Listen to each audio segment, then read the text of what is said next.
So, well, first of all, welcome to the webinar today. Delighted you could join us. Really fascinating topic, and I think from the outset, you know, Lee and I both say we're kind of, you know, we are newbies to this, like most of us are, unless we've got any kind of like AI, you know, experts on the webinar today. In which case, you know, tell us that you are. And just been having, you know, lots of fun and also some really interesting conversations around how we're starting to use, how our clients are starting to use ChatGPT. So I wanted to kind of share with you where we're at, but very much in a kind of EX space and people lab style.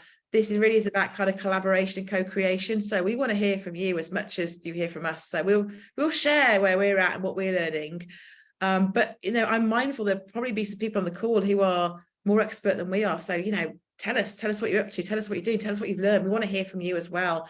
It's a great opportunity for us to learn together as a community. So we're really excited to be able to do that. So I'll hand over to Lee to kind of get us started. I'll share my screen while I'm doing that. Thank you, Emma. Fantastic. No, yeah, it's moving at such a fast pace. This almost every day there's something new coming out on generative AI.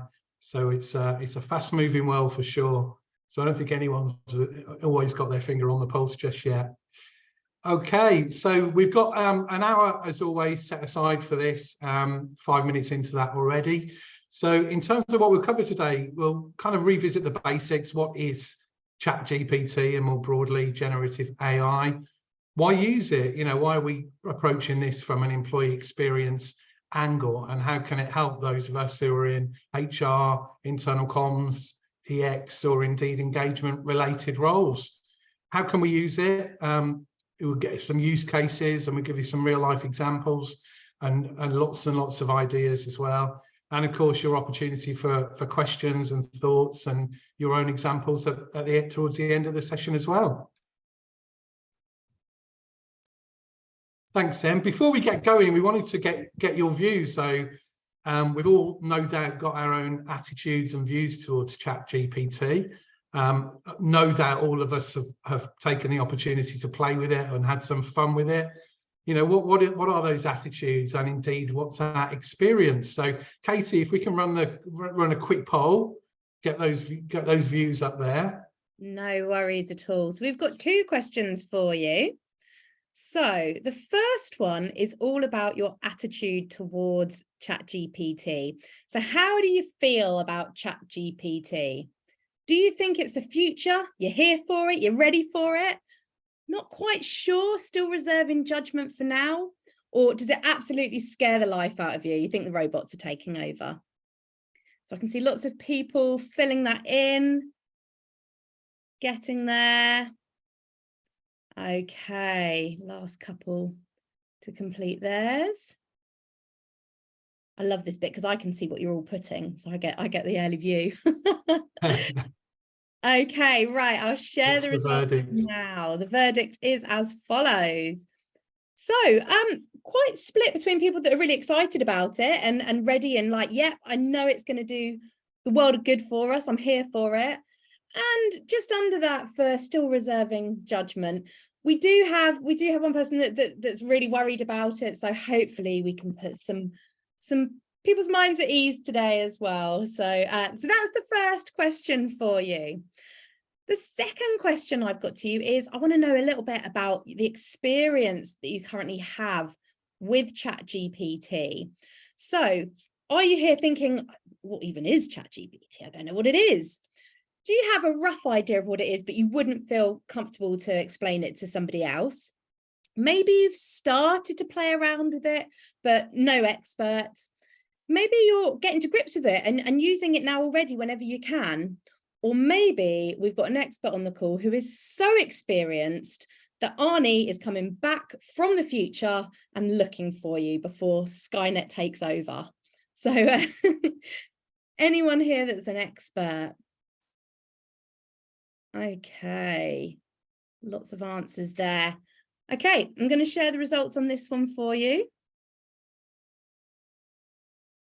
So we have someone who's still not quite sure what ChatGPT is, and that's great because we'll definitely help with that today. 22% of you have a rough idea but don't really feel comfortable to explain it. 44% have started to play around, and 33% are really getting to grips with it and starting to use it much more regularly. No experts on the call, which is a shame, because I was hoping I could learn something from them there, but at least we haven't got Arnie coming back. So that's a good thing. Right, I'll stop sharing and hand back.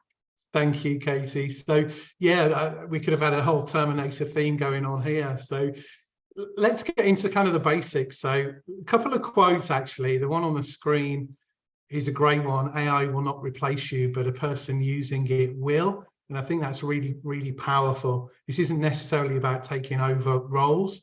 It's about removing the kind of mundane and the sort of tasks that really don't take us as humans, don't use the best of our skills as humans, and doing that in a much more efficient way, and actually releasing us to demonstrate our sort of human skills much more effectively. But the point being that someone who's using AI is going to be performing better, more efficiently, and more effectively as well.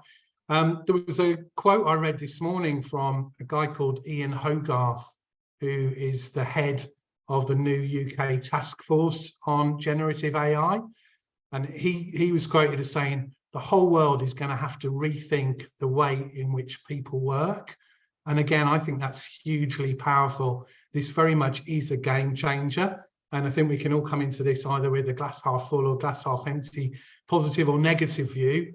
I'm definitely of the view that this is exciting. This is really a chance to rejuvenate the world of work and do some things very differently and kind of unlock the humanity that we've maybe lost over the years. So I'm tending to view this very, very positively. Don't know about you, Emma, what kind of excites you about generative AI? It's a really interesting kind of, I don't know if it's a juxtaposition. I don't know if that's the right word to use here or not. It's Wednesday after all. But I was having a chat to someone this morning, actually, from a tech company about, for us, employee experience is all about putting people at the front and center of intentionally designing experiences that work for them, right? And the irony is, I think the technology, AI and ChatGPT is part of that, but it's much bigger than that. It's going to help us to do that. So things like, personalization, you think about externally, companies are very good at using our data to give us a much more personal experience. So we talk about Spotify, Netflix, Amazon, etc. We're really miles and miles behind that, light years from that internally. So I think that the irony is the technology is going to help us to become much more human. That's kind of where I'm at with it. So yeah, I think it's exciting. Thank you. So let's move on. So ChatGPT, first of all, what's GPT? GPT stands for Generative Pre-trained Transformer. Now, when I think of that, I think Transformer, that conjures up images of Optimus Prime, and the latest Transformer movie is called Rise of the Beasts. So we're almost like full circle back to Terminator here. But let's put that to one side. I'm glad they turned it into an acronym. We, of course, asked ChatGPT, what are you? And there's its answer. An AI language model. It generates human-like responses to natural language prompts.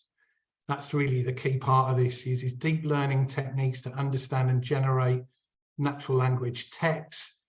Importantly, it's been trained on vast amount of text from the internet. That actually dates up to 2021. So actually, the more recent, the last 2 years, ChatGPT hasn't formally been trained on that, but it of course is learning all the time and learning from all the prompts and the questions that people input into it as well. But that's what it is according to the beast itself.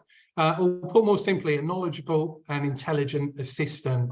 I really like that. We'll talk about the near future where we go from ChatGPT at the moment being in many ways an external tool. It's something we're accessing on apps on the internet. It sits outside of our organizational systems, to very, very soon organizations like Microsoft are baking it into Microsoft 365 as we speak, and that's called Copilot.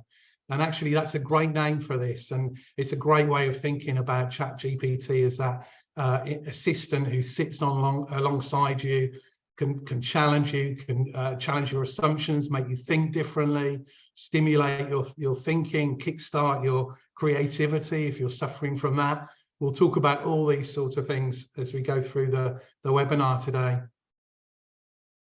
Thanks, Em. So I guess there's two sides to this when we approach it from an EX employee engagement perspective. The first is the practitioner's perspective. So for us as EX practitioners or HR, IC, engagement folk that are getting more involved in EX, you know, how do we use it? First and foremost is as we've just described there, as that co-pilot sitting alongside you, as someone who can, as a tool that can support you in doing all sorts of things. And we kind of brainstorm this as a team, and you know the list is huge. It can write subheads for you, it can proofread and edit, it can kickstart your writing if you're suffering writer's block. It's a great tool for kind of unsticking your creativity. It can summarize key points, it can write interview questions, it can analyze survey results, it can analyze text data, it can build PowerPoint decks. There's virtually nothing in the sort of repertoire of our kind of day-to-day work that this thing can't do or can't support you in doing, for sure. Innovation, again, we'll come on to some real-world examples from creativity. I've been a big fan of creativity techniques for a long time, and there's various ways that we can now use that to create and turbocharge your creativity. Just a few inputs and suddenly it comes out with a whole range of options. Again, we'll talk around some of those real world examples later. Analytics, again, hugely powerful. You can input text, you can input attachments, and it can go through that, summarize the points, analyze the data, pull out keywords, you name it. ChatGPT can do this in a phenomenal speed. And so it makes that whole area of data analytics just far more doable and easy and more iterative for us, really. We're not no longer have to pay external consultants to do this for us on our behalf. And personal development, again, you know, great as a learning tool, as a learning assistant. It's phenomenal. You know, if you use the tool to identify, you can use it to summarize books that you're interested in, pull out the key points, identify key activities and skills that you need to develop and hone. You name it, it's hugely powerful. So in all sorts of ways, it can help us as practitioners. And then the flip side of that, moving on, is the employee perspective. And this, I think, is where it gets really exciting. If we sort of step back for a moment from our day-to-day roles, you know, for me, what excites me most is the power and the potential for this to, for instance, free up line managers. You know, we've known for, 2 decades plus now of the hugely important role that line managers play in unlocking engagement and creating that kind of everyday experience that is so vitally important to the overall EX for an employee. Managers are the most overloaded creatures in the corporate world, and often they're overloaded with sort of mundane admin type tasks. And actually, I think that's really exciting what this can do, and we'll be doing very, very soon once this gets baked into our systems, to take all of that away. And as Emma said earlier, free up managers, free up the humanity, the humans, the emotions in our organizations, and get rid and just do all of that mundane stuff quickly and easily and effectively. So a whole range of areas. We know things like self-service. You know, we've seen the rise of chatbots, both inside and outside organizations. They frustrate the hell out of me.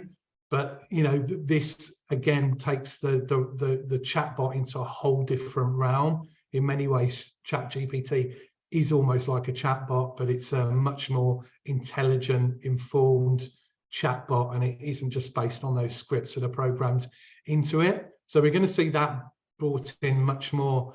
We're going to see it help with the personalization of content. How do we make sure what employees see and have access to and get fed to them and delivered is right for that individual. That's going to happen very soon.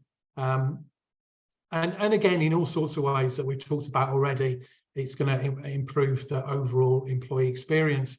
So a multitude of ways, whether you're a practitioner or indeed an employee or a manager, it's going to rock our world.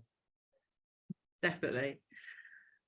So I'm going to pick it up here and start getting a little bit more into the how. So, you know, okay, how do we actually use this tool? And it all comes down to something called prompt engineering, which is basically a clever way of saying, ask it really good questions. You're kind of, the quality of the stuff you'll get back will very much come down to the quality of the questions or the prompts you put in. So basically, prompt engineering is basically a way of kind of getting quite specific so that the tool gives you the best possible response. And called it an art because it is an art. And, you know, we've been playing around with this in People Lab and EX Space now for quite a few months now, actually. And I can definitely see how my skill has developed in terms of the sorts of questions that I'm asking ChatGPT now compared to the sorts of questions I was asking right back at the beginning. So there is a real art to this. And there's lots of info out there to help you get good at this. We're just going to share a little bit today. And also we're going to be developing our EX kind of ChatGPT playbook. So we're going to start to, you know, share with you some of the prompts that we find are really working for us.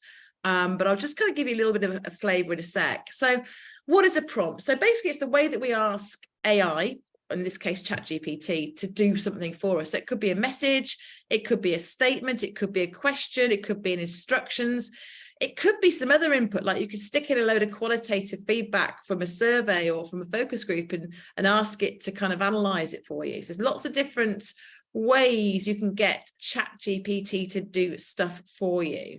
And as I said before, you know, this is really kind of the critical part of making this tool. It's just a tool, making this tool work for you is really getting good at these prompts. That's where kind of the skill lies. And I've got a nice little stat here for those of you who like stats. So a recent study by MIT found that writing effective ChatGPT prompts enables HR professionals to be up to 37% faster in their writing work and deliver 20% higher quality of work.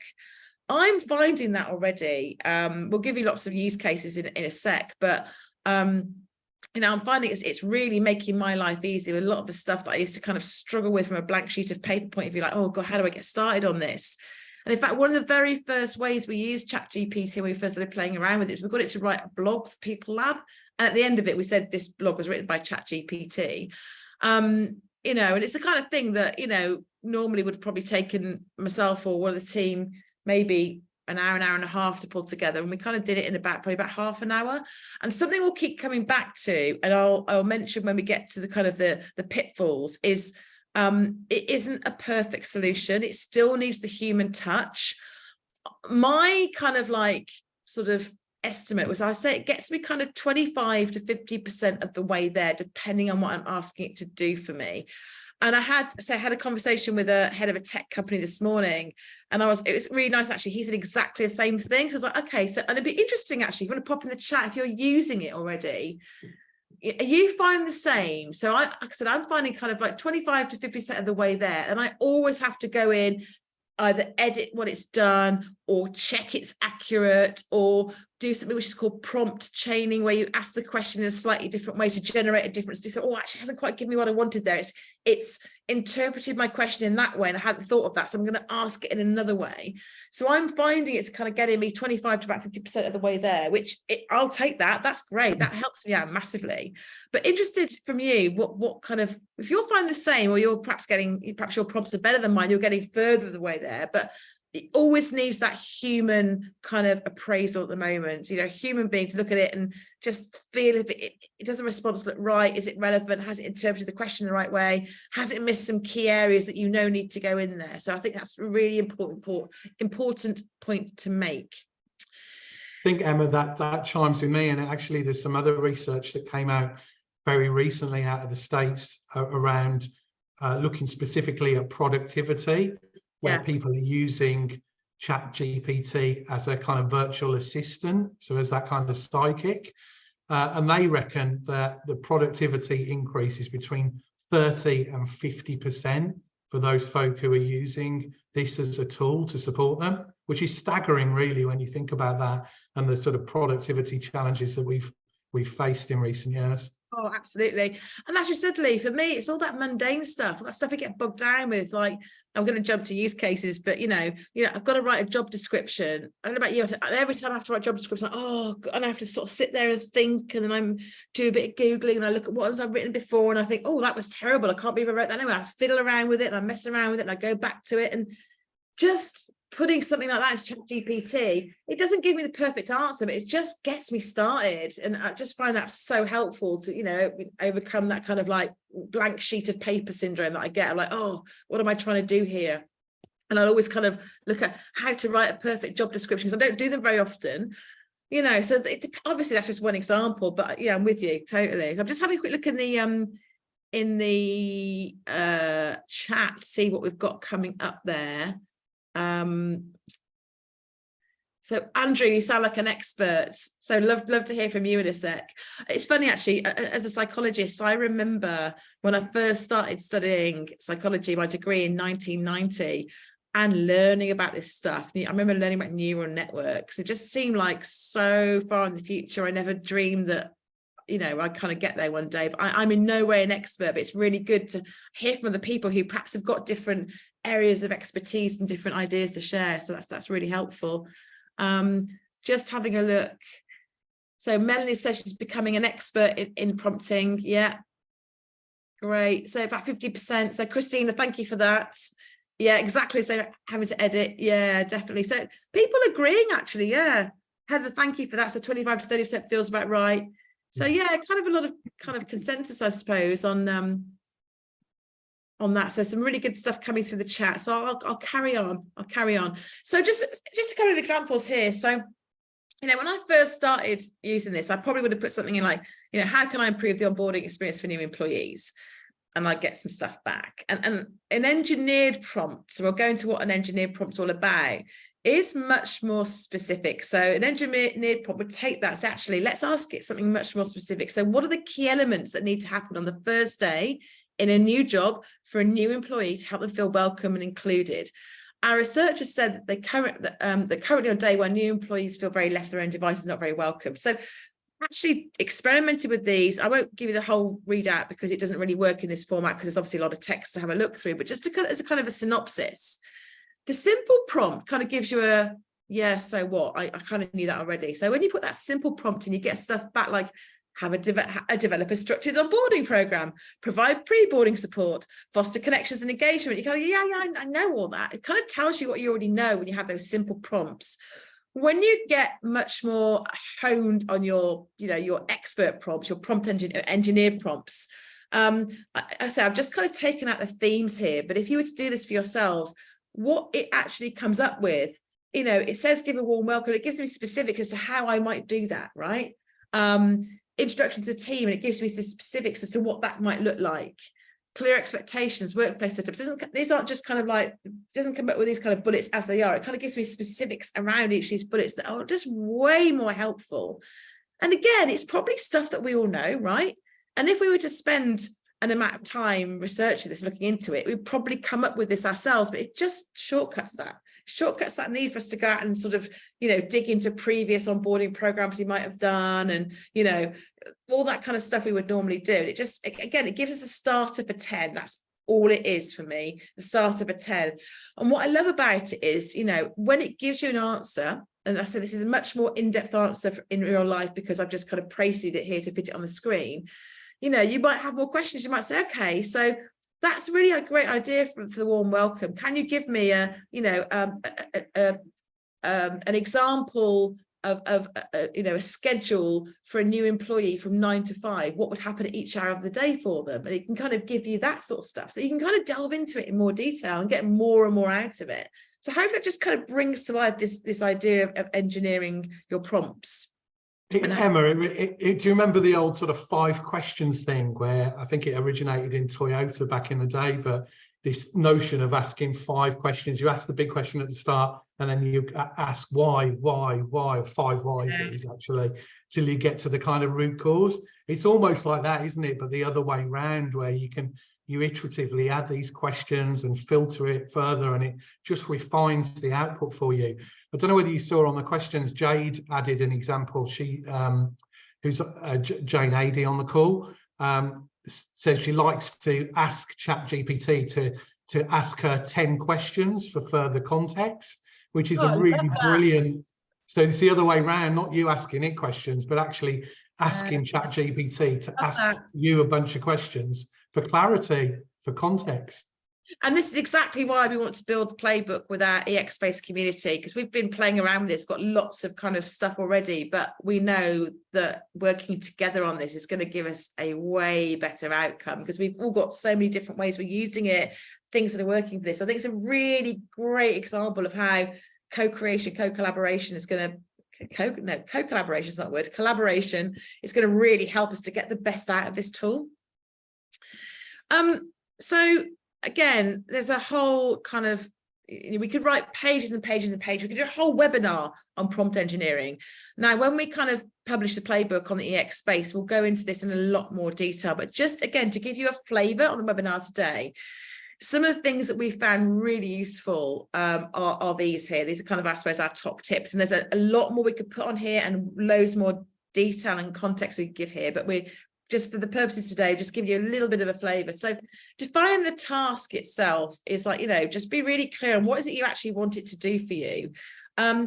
Thinking about your audience. So, in the previous example, it's a new employee in a new job on day one, so who are the people? So rather than just generic employees, it might be, you're thinking specifically about remote workers or shift workers or people that work a certain pattern, the context, if you've got anything you can give it as context.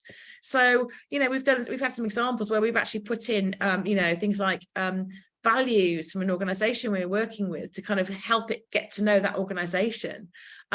Is there some employee survey feedback that would help give ChatGPT some context around what you're asking it to do? You can state the format. You can say, give me some sort of, I've got to do a 10-minute TED talk on this. Give me a script, or I've got to do a presentation. Give me some bullets for a presentation. You can actually ask for it to play it back to you in a way it's going to work, whatever purpose you're using this information on. Something that I absolutely love is setting the tone. So have some real fun with this. You can play around with tone of voice. So again, you might have a tone of voice document. Brilliant. You can feed it in and say, write this in our company tone of voice, which is this, right? Fantastic. You might not. So, I've had some fun with that, in a professional friendly style, a professional but friendly style, in an informal style, in a style that would work for Gen Z. So much fun you can have with this. And again, some of it is, we go, that's a little bit too friendly. It's a little bit too, sometimes, some of it can feel like quite American, for example, which is great if you're American. If you're British, you're like, we wouldn't use that many exclamation marks. We're Brits, So you've got to kind of give that human edge to it, or that human insight to it. But I found that one of the most helpful things for me. And again, you can provide input data. So you can give it information to work off. Like you might say, a team in the company has written a business plan for next year. Can you simplify it, cut it down to no more than 1,000 words, and rewrite it in plain English so somebody with a reading age of X, whatever works for your organization, could understand it. It's a great way of saying, this work's been done, it's not quite working for us, can you just really improve on that? So lots of different ways you can use your prompts to help you to kind of get a good output. Lee, anything you'd add to any of that? I think the other one that I'm quite a fan of, which I think can, when you add it in, it does have quite an impact, is adopt a role. So act as if you are whatever it is, the CEO of, or a circus clown, it can be anything, but get it to adopt a role. In a way, it's kind of slightly similar to this in the style of that you just talked about, but it does help to clarify it and provide further context for sure. No, that's a really good one. So you might say, I'm an HR director and and it's really funny, actually. I shared something I thought was funny, show my Gen X humor here, which many people might not get, but I'm really polite with it. I'm like, please, could you, and thank you. And I know it's ridiculous, but then in the back of my mind, I've still got that kind of hangover from the Arnie movies that Katie mentioned at the beginning. I know it's completely ridiculous, and my kids just really take the piss out of me for that one, but I'm like, I can't help it. I'm like, look, it costs nothing to be polite, children. They're like, you are quite mad, mum. You don't need to say please and thank you. So use cases, again, we have got so many examples of this. I'm just going to give you a bit of a flavor today. And I've used the old EX landscape model, which some of you might be familiar with, just to kind of just show you at every stage across the EX landscape, you can use, well, lots of AI, but we're talking about ChatGPT today. Before I get into these, I just want to share a quick example that Katie reminded me of earlier. So it was my sister's 50th birthday a couple of months ago, and I got her tickets to see Madonna. Hopefully she'll still perform in the UK. She's over her illness. And as a surprise, I hadn't told her I got this ticket, so I got a card. I said to ChatGPT, can you please write me a poem of between, I think I said 8 to 12 lines, using Madonna lyrics to tell my sister that I bought her tickets to go see Madonna in London on the 6th of December. And it was amazing. I mean, if any Madonna fans out there, have a go with it. It was just, and I did it about, because you can regenerate. I did about 3 different versions and showed my favorite. Now, if I'd had to do that myself, well, I don't think I could, because I'm not that clever. I'd had to research the Madonna lyrics, and I'm a Madonna fan, but it would have taken me hours, and it was just absolutely amazing. So just a fun example of how you can use it then. Any of you got to do any speeches at weddings or anything coming up soon? Brilliant for that. So thinking about the EX landscape, so hygiene stuff. So this is kind of our bread and butter. So we got things like policies and all that, that kind of stuff in there. Writing policies again, or you might take your policies. You might have policies that are like 30-page long documents that no one's ever going to read through. And suddenly you've got a tool. You can say rewrite this so that it can be understood by reading age of this. And here's our tone of voice. You can rewrite your policies in seconds, or you could write them from scratch. I mean, for me, that is on its own, it's worth its weight in gold. And as we move across the sort of the life cycle experience, recruitment's a great one there. You might get it to help you design a great onboarding approach. Now, it's never going to get you all the way, but it'll give you some good ideas. Or something very specific, like, I want to write an email to new employees, to welcome them to the organization, blah, blah, blah, blah, blah. So you'd have to take quite a bit of time and effort to sit down and think about how you'd copyright that, do it in no time. Job descriptions, also designing learning. Now it gets really interesting. We're using it for some kind of instructional learning design, putting in, different kind of, use Bloom's taxonomy to help me design this particular course. You can get really specific with that. So it takes on a whole new kind of world when you look at designing, specific learning interventions. You can get really specific on, what are the objectives, what you're trying to do, and you use it at different points along that journey of designing learning. I think it's really helpful talking about objectives for things like setting objectives. I mean, so many of the teams that we work with over the years, sort of, it's a struggle, isn't it? Coming up with smart objectives. People just think, oh God, it takes quite a lot of cognitive power to do that. I mean, if you're using ChatGPT with clients to help them to do that. And again, it doesn't get you all the way there, but, write me 5 objectives for my employee experience strategy, thinking about aligning to my business strategy, which is X, and they need to be smart. And also tell me then how I'm going to measure these objectives. It does it in seconds that normally would take probably hours, if not days, to do with if you're kind of starting from a blank sheet of paper. And again, keep saying this, it won't be perfect. You'll still have to do some work on them, but it will just get you started. Analyzing data, we've talked about. And then the everyday experience, that kind of cultural, how does it feel to work here? Stick your values in. Could it improve on how your values are explained to your people? Could it, help you come up with some stories to bring the values to life? Drafting communication. I mean, for those of you that work in internal communication, you've, spent lost hours, if not days of your life drafting, chief exec emails or memos. This will really, really help and get you quite a long way there. Writing scripts for conferences, all that kind of good stuff. Telling stories. I mean, I've got it to tell me some great stories as well. Really interesting ways of, using it for that kind of more experiential, everyday experience. And then the employee mindset. So this is kind of how we show up and, the kind of role we have for the way we show up at work. And, for example, we know that people that are more optimistic or more resilient are going to have a better experience at work. So we can help our employees to develop their mindset, to improve their experience at work, for example, by developing some resilience training. So help us to do that. So there are so many different ways. I mean, we're building kind of a playbook to kind of go into more detail around, prompts you might use for these different examples. I'm sure you've got loads as well, so please pop them in the chat because we'd love to hear how you're using it. But just that we pull out some of the kind of key ways that we've been using it with our clients and for ourselves as well. Lee, anything to add to that?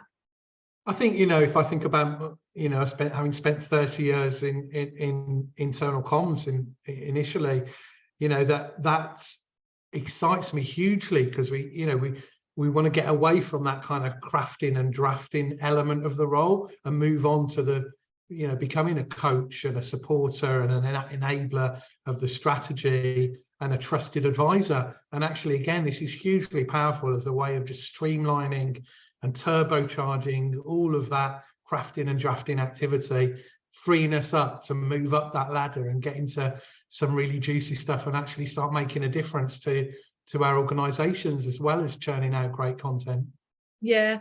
And I go back to the point I made before about the AI tool, whatever it is, in this case ChatGPT, freeing us up to do the more human stuff. And I know at every point in my career I've always had these conversations with organizations I've been working in or with or for, where go back to line managers, Lee, I haven't got time to speak to my people because I'm so busy doing all the bureaucracy.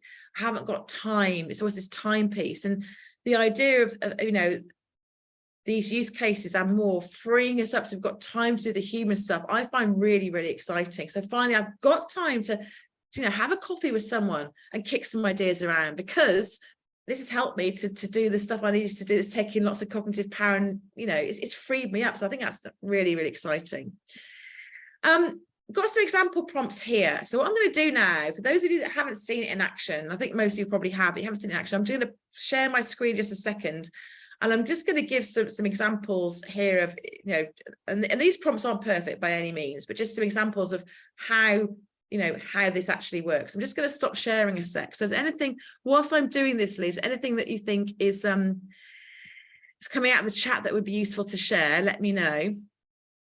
I think just, there's some really great tips and challenges in there. I think I've lost the comment now, but one of the points made was around confidentiality. I know we're coming on to talk about some of the downsides, and there are some real dangers with this. And certainly while ChatGPT is an external tool, it sits there on the internet, we have to be really cautious about what we feed into that. It definitely isn't a place to be putting anything that's remotely confidential or secret or really organizational IP. We have to tread really, really carefully with it. But that's one of a number of sort of issues that we face with it. Come on to that in a second. So I've just copied and pasted just one example there. Provide examples of how to write clear and measurable objectives for an employee experience strategy that aligns with business needs. Now, obviously, in real world, you can put what your business needs are in there, give it more context.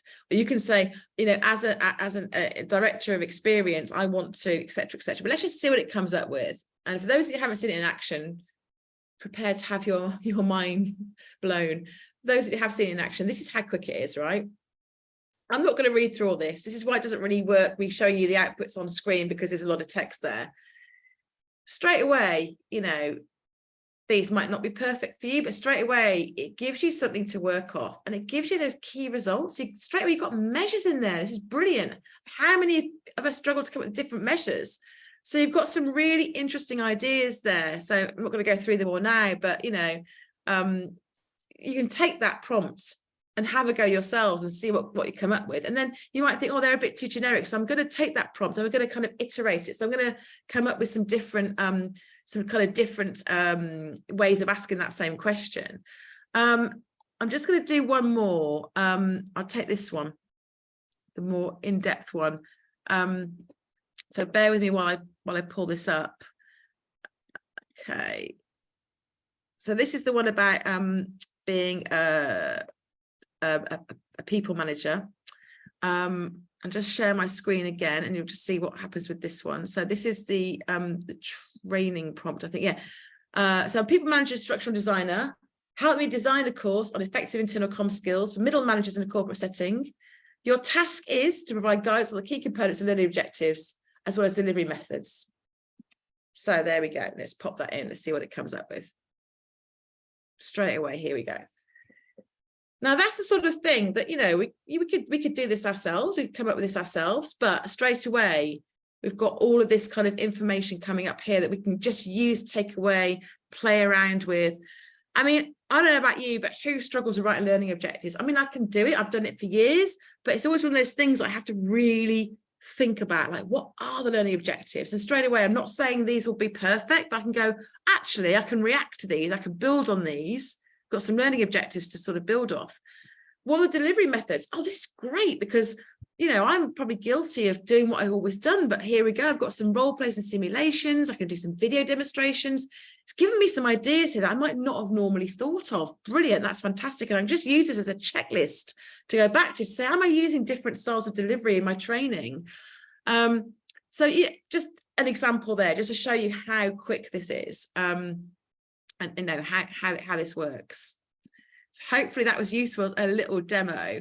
So just before we get into questions, I've got a couple more slides I want to share with you that just kind of go through yeah, some of the kind of, you know, things to be aware of, and, you know, best practice. So in terms of best practice, it really is about playing around with those prompts, honing your prompts, getting better at prompts, and it will come, you know, talk about personal development, you'll learn really quickly what works, and you'll, you know, with a few goes of using it, your prompts will become better.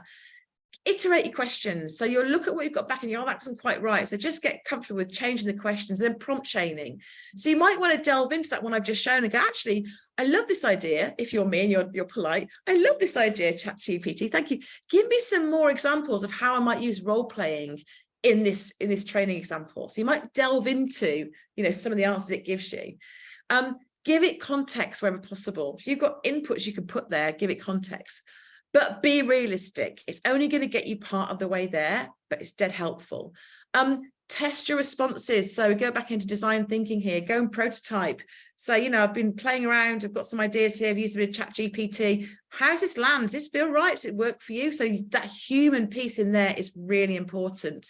And analyze, building on that, analyze the output. Does it feel right? Sense check it, because it is known to lie sometimes. ChatGPT, if there's no the answer, it'll come up with something or make things up. Just make sure you're testing and analyzing what it's coming out with. And on that, the pitfalls, obviously bias comes in here. Beware of bias, because it's based on, you know, what's already out there, right? So there's going to be biases creeping in there. And it isn't Google, it's a different thing to Google. So for example, you know, in the early days of using this, we're like, oh, great, we can get it to do like, you know, literature reviews. We can get it to do our, you know, scan for jobs. It doesn't work like that. It's not Google. So just be mindful of what you can and can't use it for. It's not always up to date. So it's not always, you know, the latest information isn't on there. And beware of fact versus fiction. So some great examples of where it's actually, you know, come up with stuff that isn't real. And don't use it in isolation. So just a few kind of pitfalls there. I mean, Lee, do you want to add anything to what I've kind of gone through? Yeah, I mean, it is, you know, this is where the human judgment comes in, and it always needs us to kind of use it and filter it. You know, AI hallucinates, to put it simply. I think it was Melanie earlier who said ChatGPT is there to please. It's a pleaser. And it predicts, it fills in the gaps. It kind of, and often it will make stuff up if there are gaps there. So you have to be really, you know, you have to judge it. You have to be quite cautious with some of the output. You know, yeah. ChatGPT can't distinguish between if it will give you an answer, but it won't necessarily know whether that answer is right, wrong, harmful, ridiculous. It can't distinguish between reliable and unreliable information. It just takes the information from what it's been trained on. So, we really need to just be cautious, check your facts, assume there's some stuff in there that's been made up. Don't rely on it. It needs that human intervention. Yeah, absolutely. I'm just mindful of time, and I'd like to open the floor up to questions. So I'm going to stop sharing now. Hopefully that was interesting. We feel like we're kind of, we're not in any way experts on this.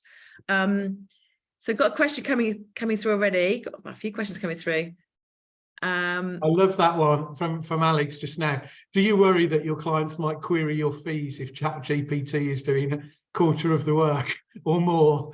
No, that's a great question. And do you know what, Alex, at the beginning I was like, I need to really figure out here what where we add the value. And for me, we add the value with that. It means we can do more of the stuff we should be doing. So that relationship building, that genuinely getting ChatGPT to kind of do a start of a 10 on, say, data analysis, and then really looking at it just means we can do more of the right thing, and I think it means we can free up to do more of the right thing. And so much, it depends on the work that you do.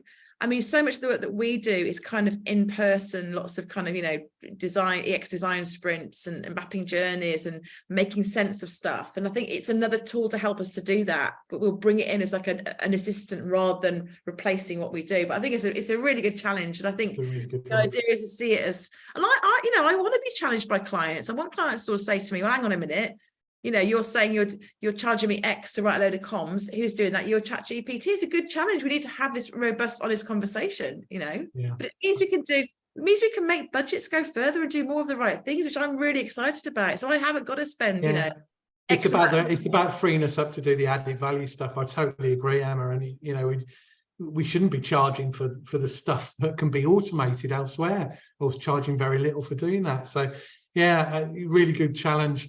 Susanna's asked, so can you upload documents to it? Now, I haven't done much of that with ChatGPT, but we haven't talked about it here, but Bing, the search engine Bing, which is run by Microsoft, is now powered in part by ChatGPT. So if you put Bing into what's called creative mode, you can have documents open and you can use that as an input for ChatGPT in that form.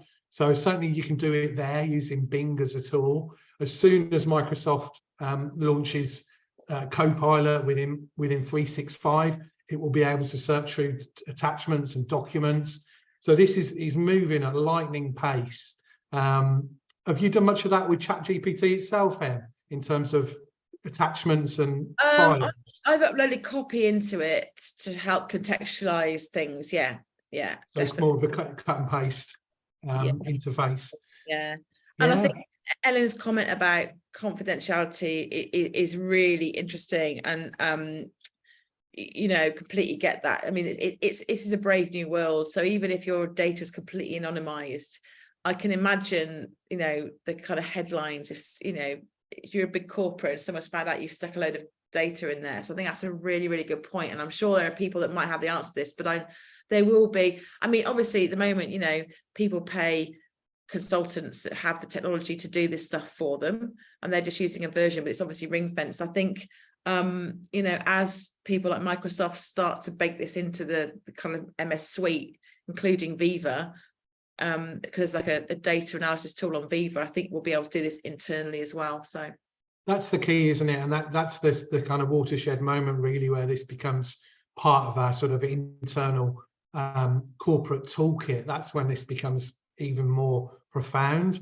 Ellen has asked here, Ellen Richardson, any specific use cases for employee data analysis conducted with ChatGPT? And I think again, with that confidentiality view, you probably wouldn't input your employee data into there, but certainly there are tools, third-party tools that you can that you can access and use for that sort of challenge, that would be okay to use. But ChatGPT probably isn't the way to do that. One of the things I wanted to sort of flag as well, I don't know if any of you have seen this Harvard Business Review that came out, when was it? A few months ago now, July, August actually. There is a brilliant piece in here. I haven't gone into it too much detail today around how to use ChatGPT for innovation. And again, going back to that AI human piece, before, you know, we use design thinking and service design in a lot of our EX work.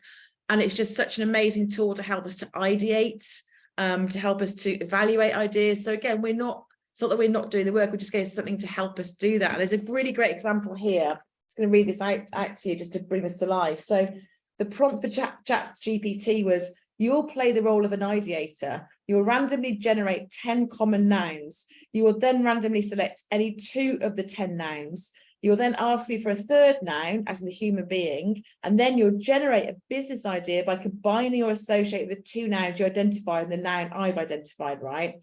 So this is kind of a common ideation tool that we use. Yeah, it's random word technique, but you used to have some words in a bag. But wow, what a way to do it. Takes it a step further. So just for example, in one round, ChatGPT came up with airline and chair, and the human came up with university. And the idea that ChatGPT came up with was a convenient, cost-effective way for students and academics to travel to conferences and workshops around the world, having access to a library of educational books and resources during the flight. And they proposed the company should be called Fly and Study, or EduFly. Now, you know, a bit of fun there, but you can see how, you know, these innovation tools that we kind of, you know, sometimes struggled with over the years, it just gives it, you know, another level. And it just can really stimulate some ideas and go, actually, that could work. So if you're ideating around, you know, a new onboarding approach or a new day one approach, you can see how you can use it for different ideation techniques. You can use it to challenge expert bias. You can use it to challenge or to evaluate ideas. So a whole load of great ideas in this edition, if you have access to it. Highly recommend checking that out, because I learned a lot from reading that around how I could use it differently. So. And thank you, Andrew, for demonstrating it love that. I think that's a good point there, because you can sort of tell. And there was a thing about, I read something about a university or a company who'd asked for job applicants, and they were able to use ChatGPT to see which ones had used ChatGPT to write them, and they just eliminate them straight away. So if you do get it to help you write stuff like that, just make sure you bring some of your own personality, your own edits in, because I think it is, we're already, you know, as human beings, our brains are amazing, obviously, and we're already learning very quickly. ChatGPT wrote that. We're already picking that up. I think we can not always tell, but I think we're starting to be able to tell quite quickly. So it's almost like a bit. Suzanne shared earlier, a friend of hers in HR, Emma, is already the majority of resignation letters coming into that organisation are ChatGPT, and you can tell. Why not? Shows how much you care, right? Just before we finish up, I'm mindful of time. We just wanted to talk to you about the EX space. So Lee, do you want to pick this up? Yeah, absolutely. So this is actually our first webinar since we went live with the EX space. We opened the door, gosh, about 10 days ago, and have already welcomed lots of new members on board, both individuals and corporate teams. Have a look at our website, the ex.space. On there, you'll find all sort of background in terms of what the EX space is, but it's a learning community. It's about everything we've talked about today. It's about webinars like this. It's about formal learning. We have some phenomenal masterclasses that enable you to become an EX master. We have tools and templates. You can see an excerpt from that page there. Lots of really useful, usable tools and templates in there. We have curated content from across the world on all aspects of EX and engagement. We have a really active community on there. So it's an incredibly powerful place, what we hope will become really the go-to place for learning on all aspects of employee experience and engagement. Yeah, those are just some of the things in there. Skills assessments. this is built for those of you that came on one of our earlier webinars on the EX archetypes. This is a piece of research that Em and I undertook that identifies the 4 primary roles within the EX space, and we've geared the content and particularly the masterclasses to those 4 archetypes, those 4 roles for EX practitioners.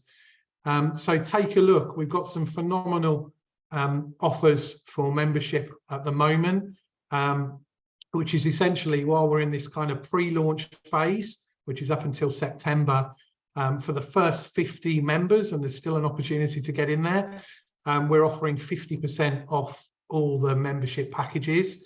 So that means for our core basic package, which is called EX Essentials, that works out about the same price as a Mars bar every day. So it's hugely affordable. That goes right up to our professional package, which is a little more than that, but really powerful site. We'd love to have you on board as members. Take a look. I think you'll find the pricing really appealing right now. And if you want a demo, we're happy to kind of show you around. Absolutely right. Awesome.